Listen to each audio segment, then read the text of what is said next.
TV রাতের সংবাদে আপনাদের সঙ্গে আছি আমি সুমাইয়া আজাদ। করোনা মহামারী বিস্তারের অস্বাভাবিক পরিস্থিতিতে এবছর পশুর হাট সীমিত করা হয়েছে। রাজধানীতে ২৪-২৫টি পশুর হাট বসলেও এবছর ছোট পরিসরে উত্তর আর দক্ষিণ সিটি মিলে নির্ধারণ করা হয়েছে ১১টি জায়গা। কঠোর স্বাস্থ্যবিধি মেনে কেনাবেচার কথা থাকলেও মানছে না কেউ স্বাস্থ্যবিধি। আকবর কবিরের ক্যামেরায় বিস্তারিত সহকর্মী জয়নাল আবেদিনের প্রতিবেদনে। এ হচ্ছে রাজধানীর গাবতলীতে কোরবানির পশুর হাটের চিত্র। এখনও বাঁশখুঁটি ও শামিয়ানা নিয়ে ব্যস্ত ইজারাপ্রাপ্ত ও ব্যাপারীরা। ঈদের দিন সহ ৫ দিন বসছে হাট। হাটে ইতোমধ্যে পশু আসতে শুরু করেছে, ক্রেতারাও আসছে, কিন্তু কেনাকাটা এখনো জমে ওঠেনি। হাটের প্রবেশপথে বাধ্যতামূলক হাত ধোয়ার ব্যবস্থা রাখা হয়েছে। ক্রেতারা মাস্ক পরলেও বিক্রেতাদের কারো মুখে ছিল না মাস্ক। এতে করে চরম স্বাস্থ্য ঝুঁকিতে পড়তে পারে ক্রেতা ও বিক্রেতারা। অনেকের মুখে মাস্ক নাই এবং স্বাস্থ্যবিধি মানা হইতেছে না, এবং যেভাবে সরকার যেভাবে বলছে স্বাস্থ্যবিধি মেনে গরুর হাট বসানোর জন্য সেভাবে হইতেছে না। আমরা যে কামে আইছি আমাকে ওই কামে শুরু হয় নাই, আর আমাকে মাস্ক সবসময় লগে থাকে। গাবতলী পশুর হাটে এবার এই পর্যন্ত উট উঠেছে একটি, যার মূল্য নির্ধারণ করা হয়েছে ১৪ লাখ টাকা। এছাড়া দুম্বা উঠেছে ৫টি, এক একটির মূল্য ধার্য করা হয়েছে ৪ লাখ টাকা। এমনটাই বলছেন বিক্রেতারা। আরো ২ বছর আগে ওটা ওঠানছিলাম, বিক্রি করতে করতে অনেকটা আছে। এটা খরচ প্রতিদিন ৫০০-৬০০ টাকা খরচ হয়। আমরা এই কুরবানির উপলক্ষে ধরো উন্নত মানের গরু নিয়ে আসি, গতবার তুলনায় এবার দাম কম আর কি। স্বাস্থ্যবিধি মেনে কুরবানির পশুর হাটে কেনাবেচা হোক তাতে সমস্যা কম, তবে নিয়ম কঠোরভাবে না মানলে মারাত্মক ক্ষতির সম্মুখীন হতে পারে ক্রেতা ও বিক্রেতারা।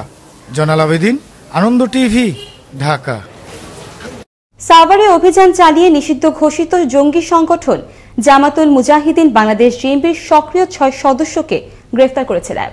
এ সময় উদ্ধার করা হয়েছে বেশ কিছু উগ্রবাদী জিহাদি বই, লিফলেট, মোবাইল সহ সাময়িক ও ডিজিটাল কন্টেন্ট।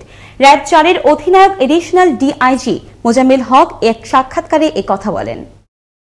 গোপন গোয়েন্দা তথ্যের ভিত্তিতে র্যাব ৪-এর জঙ্গি সেলের একটি চৌকস দল রাত্রিবেলায় অভিযান চালিয়ে নিষিদ্ধ ঘোষিত জঙ্গি সংগঠন জামায়াতুল মুজাহিদিনের ৬ জন সদস্যকে গ্রেপ্তার করতে সক্ষম হয়।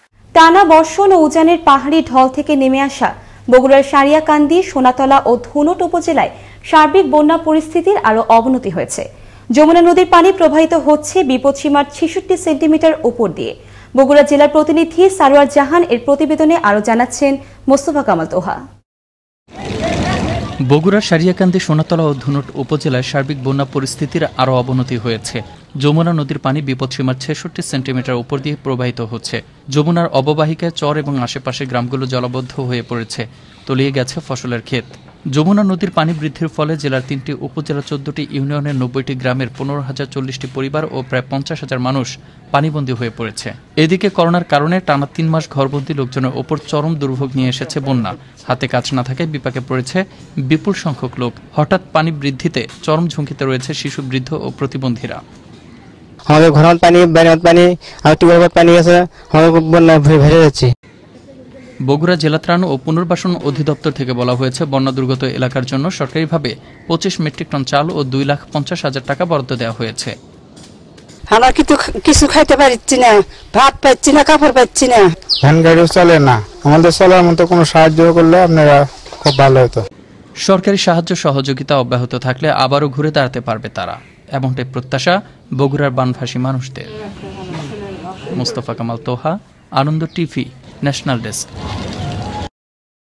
বঙ্গবন্ধুর জন্ম শতবার্ষিকী উপলক্ষে জয়পুরহাটে বৃক্ষরোপণ অভিযান ও আনসার ভিডিপি সদস্যের মাঝে বিতরণ করা হয়েছে বিভিন্ন গাছের চারা।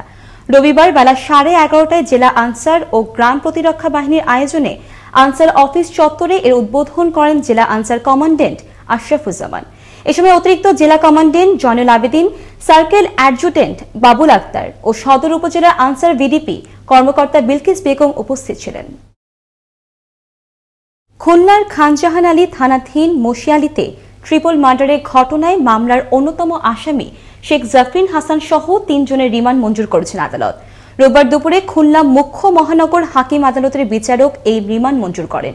খুলনা মেট্রোপলিটন পুলিশের অতিরিক্ত উপকমিশনার কানাইলাল সরকার জানান, মামলার এজাহারভুক্ত আসামি শেখ জাফরিন হাসানকে ৮ দিন, আরমান ও জাহাঙ্গীরকে ৭ দিনের পুলিশের রিমান্ড মঞ্জুর করেছেন আদালত।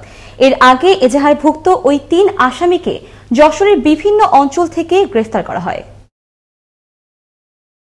উজানের ঢল ও ভারী বর্ষণে সিরাজগঞ্জের শাহজাদপুরে উপজেলার যমুনা সহ পানি বৃদ্ধি অব্যাহত রয়েছে সবকটি নদীর। ফলে এই উপজেলায় 13টি ইউনিয়নের সার্বিক বন্যা পরিস্থিতির আরও অবনতি হয়েছে। হতদরিদ্র তাঁত শ্রমিকের বাড়িঘর ও তাঁত কারখানা বন্যার পানিতে ডুবে গেছে। বন্যায় ডুবে যাওয়া মানুষ বন্যা নিয়ন্ত্রণ বাঁধে গবাদি পশু নিয়ে আশ্রয় নিয়ে মানবেতর জীবনযাপন করছে। নোয়াখালীর দ্বীপ উপজেলা হাতিয়ায় অব্যাহতভাবে করোনা সংক্রমণ বেড়ে যাওয়ায় সংকটাপন্ন রোগীদের জন্য ব্যক্তিগত অর্থায়নে 24 ঘণ্টা বিদ্যুৎ ব্যবস্থা সহ আইসোলেশন ওয়ার্ডের উদ্বোধন করেন সাবেক সংসদ সদস্য ও উপজেলা আওয়ামী লীগ সভাপতি মোহাম্মদ আলী। রোববার বেলা 11:30টায় উপজেলা স্বাস্থ্য কমপ্লেক্সের হলরুমে স্বাস্থ্যবিধি মেনে আধুনিক এই আইসোলেশন ওয়ার্ডের উদ্বোধন করা হয়। নারায়ণগঞ্জের সোনারগাঁও ও মেঘনা উপজেলা মধ্যবর্তী এলাকা মেঘনা নদীর মৈশার চরে চাঁদার দাবিতে শনিবার ভোরে ইজারাকৃত বালুমহালে সন্ত্রাসী ও চাঁদাবাজরা 2টি ড্রেজার ও 1টি স্পিড বোটে আগুন দিয়ে পুড়িয়ে ফেলে। এ সময় হামলাকারীরা 10 জনকে কুপিয়ে ও পিটিয়ে আহত করে। আহতদের সোনারগাঁও উপজেলা স্বাস্থ্য কমপ্লেক্সে ভর্তি করা হয়। অস্বাভাবিক পানি বৃদ্ধি অব্যাহত থাকায় পদ্মা নদীর পর এবার মাদারীপুরের শিবচরে আড়িয়াল খাঁ নদেও ব্যাপক নদী ভাঙন দেখা দিয়েছে। পদ্মা নদীর চরাঞ্চলের 3 ইউনিয়ন সহ 6 ইউনিয়নে নদী ভাঙনের ব্যাপকতা বেড়েছে। পদ্মা নদীর ভাঙন আক্রান্ত হওয়ায় 24 ঘণ্টায় চর জানাজাত ইউনিয়ন পরিষদ ও ইলিয়াস আহমেদ চৌধুরী উচ্চ বিদ্যালয় সহ চরের শতাধিক ঘরবাড়ি ভাঙন আক্রান্ত হয়েছে। ডাম্পিং করে ভাঙন প্রতিরোধের চেষ্টা করছে পানি উন্নয়ন বোর্ড। এই ছিল এখনকার মতো।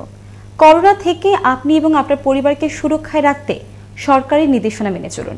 জরুরি প্রয়োজন ছাড়া বাসা থেকে বের হবেন না। আনন্দ টিভির সর্বশেষ সংবাদ এবং বিনোদন সবার আগে দেখতে www.facebook.com/anandotv বিডি পেজে যুক্ত হন। ধন্যবাদ সকলকে। শুভরাত্রি।